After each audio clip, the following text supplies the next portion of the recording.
Assalamualaikum warahmatullahi wabarakatuh. Nama saya Triwanda Mariansyah, NIM B100192003, kelas A di mata kuliah Hukum Perizinan. Di sini saya akan menjelaskan beberapa pokok pembahasan yang akan saya bahas. Yang pertama yaitu mengenai dasar-dasar hukum AMDAL. Kemudian yang kedua, presentasi kegiatan manusia yang dapat merusak lingkungan. Yang ketiga, jumlah penduduk dan volume total sampah di provinsi masing-masing, khususnya saya di Provinsi Jambi. Kemudian yang keempat, grafik kebakaran hutan dan lahan di Indonesia tahun 2015 sampai dengan tahun 2021. Dan yang terakhir, indeks standar pencemaran udara. Baik, yang pertama saya akan membahas mengenai dasar-dasar hukum AMDAL.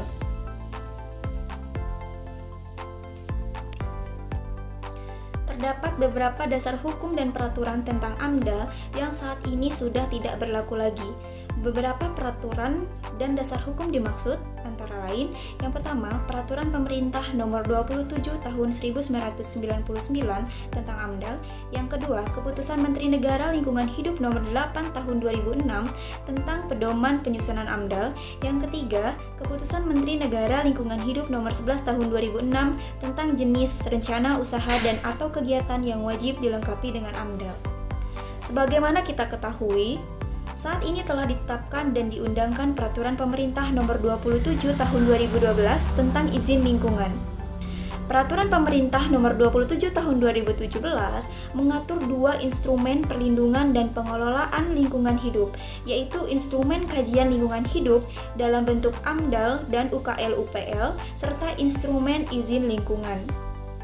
Selanjutnya, Peraturan Pemerintah Nomor 27 Tahun 2012 merupakan pengganti PP Nomor 27 Tahun 1999 tentang AMDAL dengan penambahan berbagai pengaturan dan ketentuan perihal izin lingkungan.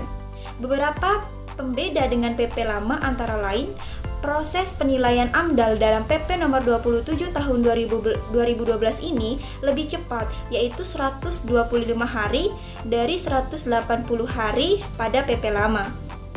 Peraturan pemerintah ini juga menambah semakin besarnya ruang bagi keterlibatan masyarakat, khususnya masyarakat terkena dampak dalam hal penentuan keputusan mengenai layak tidaknya rencana usaha dan atau kegiatan tersebut. Permohonan izin lingkungan dan penerbitan izin lingkungan harus diumumkan 3 hari dalam tahap perencanaan.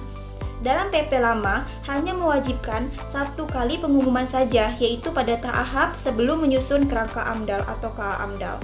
Baik, selanjutnya kita akan membahas mengenai presentasi kegiatan manusia yang dapat merusak lingkungan. Kita tahu bahwa tidak semua sumber daya alam dapat diperbaharui dan akan habis di suatu saat nanti. Namun ada beberapa kebiasaan manusia yang justru dapat menghancurkan alam sekitar. Manusia memang selalu berkembang seiring dengan pertumbuhan penduduk serta kemajuan zaman. Memang ada sisi positifnya, namun ada juga segi negatifnya adalah alam menjadi imbas dari keserakahan manusia itu sendiri. Berikut adalah beberapa hal yang disebabkan oleh manusia yang dapat merusak lingkungan, yaitu yang pertama, menggunakan energi listrik terlalu banyak. Manusia memiliki banyak kebiasaan buruk yang mengarah kepada perusakan lingkungan. Kebiasaan tersebut baik besar maupun kecil menjadi kontribusi akan rusak dan menyusutnya sumber daya. Contoh kecilnya saja yaitu seperti meninggalkan komputer di sepanjang malam, menghidupkan lampu pada saat Anda tidak berada di dalam ruangan, dan banyak lagi lainnya. Kemudian selanjutnya yaitu membuang sampah yang tidak dapat diurai. Sampah adalah salah satu masalah bagi manusia. Namun dari kategori sampah tersebut ada sampah yang tidak dapat diuraikan dan dapat mengakibatkan pencemaran serta kotornya lingkungan hidup. Contohnya plastik, karet, dan lainnya. Pembuangan sampah secara sembarangan selain dapat mengakibatkan banjir, wabah penyakit, dan kotor, sampah-sampah yang tidak dapat diurai tersebut juga akan menjadi permasalahan besar bagi lingkungan apabila jumlahnya sudah tidak dapat ditampung lagi. Oke, selanjutnya yang ketiga yaitu polusi udara.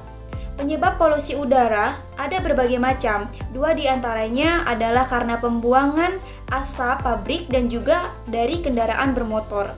Saat ini jumlah kendaraan bermotor di dunia sangatlah banyak dan tidak sedikit orang yang memilikinya. Kemudian selanjutnya, penebangan pohon secara liar. Penebangan pohon secara liar juga merupakan salah satu dari ulah manusia dalam menghancurkan diri sendiri sekaligus alam. Karena dengan menebang pohon tanpa menanaminya kembali, imbas dari aksi tersebut juga akan mengenai manusia sendiri. Contohnya yaitu banjir. Dan yang terakhir, menggunakan air terlalu berlebihan dan juga produksi kertas secara besar-besaran. Baik, yang selanjutnya kita akan membahas mengenai jumlah penduduk dan volume total sampah di provinsi masing-masing, khususnya saya di Provinsi Jambi. Pemerintah Provinsi Jambi tahun ini menargetkan pengurangan sampah rumah tangga dan sampah sejenis rumah tangga dalam kebijakan strategi pengelolaan sampah daerah sebanyak 173,2 ton per hari dengan jumlah penduduk sekitar 3,56 juta jiwa yang tersebar di 11 kabupaten dan kota, memiliki potensi timbulan sampah mencapai 1.746 ton per hari. Di Provinsi Jambi, terdapat 10 tempat pemrosesan akhir TPA yang dimanfaatkan oleh 11 kabupaten dan kota, yaitu 5 unit TPA Control Landfill, 3 unit TPA Sanitary Landfill, dan 2 unit TPA Open Dumping. Dengan jumlah penduduk sekitar 3,56 juta jiwa yang tersebar di 11 kabupaten dan kota, memiliki potensi timbulan sampah terbesar dihasilkan oleh kota Jambi sebesar 418,91 ton per hari. Timbulan sampah yang cukup besar tersebut akibat dari pertumbuhan penduduk dari tahun 2015 sampai dengan tahun 2021 sekitar 1,34% per tahun, sehingga berimplikasi pada peningkatan timbulan sampah di masing-masing daerah. Di 11 kabupaten dan kota di Jambi telah dibentuk 51 unit bank sampah dan 14 tempat pengelolaan sampah reduce, reuse, dan recycle atau TPS 3R. Baik, selanjutnya kita akan membahas mengenai grafik kebakaran hutan dan lahan di Indonesia tahun 2015 sampai dengan tahun 2021. Kebakaran hutan dan lahan atau karhutlah menjadi momok bagi pemerintah dan masyarakat, terlebih saat musim kemarau. Adapun karhutlah di tahun 2015, Kementerian Lingkungan Hidup dan Kehutanan mencatat sebanyak 2,6 juta hektar hutan dan lahan terbakar dengan 120.000 titik api sejak Juni hingga Oktober 2015. Provinsi yang dinyatakan darurat asap antara lain Sumatera Selatan, Jambi, Kepulauan Bangka Belitung, Riau, Kalimantan Barat, Kalimantan Tengah, dan Kalimantan Selatan. Sumatera Selatan dan Kalimantan Tengah dengan lahan terbakar mencapai 23 dan 16% dari keseluruhan area. World Bank mencatat kerugian dari karhutlah mengakibatkan 28 juta jiwa terdampak, 19 orang meninggal, dan hampir 500.000 orang mengalami gangguan pernapasan atau ISPA. Asap yang dihasilkan dari karhutlah turut dirasakan hingga Malaysia, Singapura, dan Brunei Darussalam. Pasca kebakaran, hutan pemerintah kemudian membentuk Badan Restorasi Gambut untuk merestorasi 2 juta lahan gambut yang dilaporkan sangat mudah terbakar. Tak hanya itu, pemerintah juga melaporkan upaya pemindahan perkebunan yang berada di area gambut ke area non-gambut. Selanjutnya, karhutlah di tahun 2021, berdasarkan data Kementerian Lingkungan Hidup dan Kehutanan atau KLHK, luas kebakaran hutan dan lahan karhutlah Indonesia di kawasan konservasi mencapai 38.665 hektar pada 2001. Jumlah itu bertambah 76% dari 2.968 hektar pada tahun 2020. Luas karhutlah di wilayah konservasi pada 2001 jauh lebih sedikit dibandingkan di tahun 2015. Pada saat itu, karhutlah di wilayah konservasi mencapai 459.278 hektar. Karhutlah di wilayah konservasi mengalami penurunan 2 tahun berturut-turut menjadi 35.994 hektar pada 2017. 2 tahun berikutnya, karhutlah mengalami peningkatan menjadi 227.666 hektar pada 2009 dan kembali turun pada tahun 2020. Secara kumulatif dalam kurun waktu 2015 sampai 2017, Kasus karhutla di wilayah konservasi mencapai 973.357 hektar. Karhutla tersebut menyebabkan kerugian bagi manusia seperti infeksi saluran pernapasan akut atau ISPA, terganggunya aktivitas dan mobilitas masyarakat, dan lain sebagainya. KLHK mencatat karhutla di tahun konservasi cenderung terjadi di wilayah belukar mencakup 24% dan savana 19%. Selama 2021, kebakaran hutan konservasi terjadi di 56 unit kawasan konservasi yang tersebar di 18 provinsi. Adapun menurut KLHK, karhutla di wilayah konservasi disebabkan oleh aktivitas manusia seperti pembukaan lahan, penebangan liar atau illegal logging, dan lain-lain. Selain itu, karhutla juga disebabkan karena kondisi alam seperti kemarau, ground flying gambut, dan sembaran petir, serta belum optimalnya penerapan mekanisme early warning system dan teknologi penyiapan lahan tanpa bakar. Baik, sudah saya tampilkan juga grafik dari kebakaran hutan di Indonesia antara tahun 2015 sampai dengan tahun 2021. Selanjutnya, saya akan membahas mengenai Indeks Standar Pencemaran Udara.